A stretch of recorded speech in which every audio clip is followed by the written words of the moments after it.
Alex lived in a two-bedroom house in San Leandro, California with his father. The house looked old and shabby. Its paint was wizened and cracking. Inside, clothes were scattered everywhere, dishes piled up high, and the bathroom smelled of a foul stench. The house used to be beautiful, with a flower garden, delightful aromas in the kitchen, and order only when his mother was still there. Ever since she left, it tore his young heart apart, and angered his father because she never came back. Alex's father was a middle-class man who worked as a construction worker but began abusing alcohol when he caught his wife cheating on him. Alex hated the nights when his father was drunk. It was either too many Coronas or too many Jack and Daniels when he was intoxicated.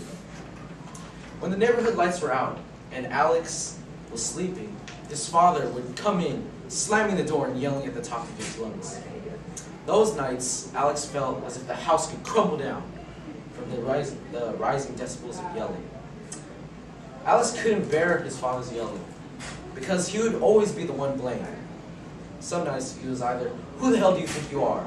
Other times it was, "Where the hell is your mother?" These were the words that were engraved into Alex's mind. Yet Alex dreamed of living a life with a wholesome family and reminisced on his childhood with his mother. It was another dark night, routine for Alex. About 1:18 in the morning, when he was awoken by the slam of the door. Dad. Alex remained in his bed, wanting the night to go away, dreading his father. Another smash, and Alex could hear the couch topple over. Suddenly, there were pounding footsteps coming towards his room. With every step, he could feel the frantic rhythm of his heart. Blood was gushing through his veins, and he could already anticipate yelling. Louder and louder the footsteps grew, until the creak of the doorknob. Alex's father stood at the doorway, fists clenched and bloodshot eyes. Alex bit his lip. His father yelled, "Why did your mother cheat on me?" Alex paused and tried to keep his quiet, but his frustration could not be held back any longer. In response, Alex yelled, "Because you're not a good father." Those would be the last words that Alex spoke in the house. All of a sudden, he was hurled on the floor, kicked, punched, beat, and he wiped the sweat off his face. He looked down and grabbed the coat aside from him. Then, quickly, he pushed his father to the side and ran out, taking off as fast as he could, slamming the door. That night, he ran the fastest and farthest of his life. Alex clenched the family photo in his hand, and he couldn't go back to that family. Who could support him? Where would he go? What would he eat? What would he do? Thoughts raced through his mind and made him dizzy. Alex was far away from home. He ran 10 miles towards downtown Oakland.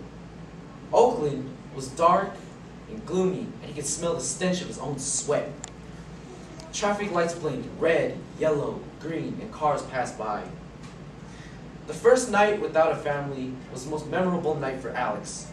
He was finally released from the chains of his father, and he was relaxed and soothed from the calm and gentle winds.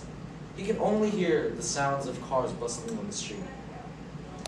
No one could blame him for any wrongdoings, but he continued to live and enjoy the life until he realized that living himself was a struggle. Alex became lonely as he sat on the benches by himself. He was lonely when he was hungry. He was lonely when he slept. He wished his mother was still there to feed him that one last bite of a sandwich, but he was actually eating the garbage at McDonald's.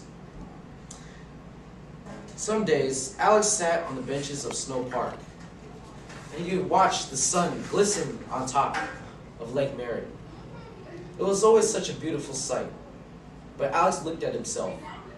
His clothes were tattered, months old. He smelled of rotten bananas, and he realized that living a life in poverty made him unhappier each and every single day. But he did not want to live a life where he was abused by his father and neglected. So he decided he did not want to live any longer. He traveled far to the Golden Gate Bridge, to the very peak. And he looked down, felt like he was on top of the world. Masses of water surrounded him. And just pulled out the family photo and looked at it one last time. And threw it and dived to his death.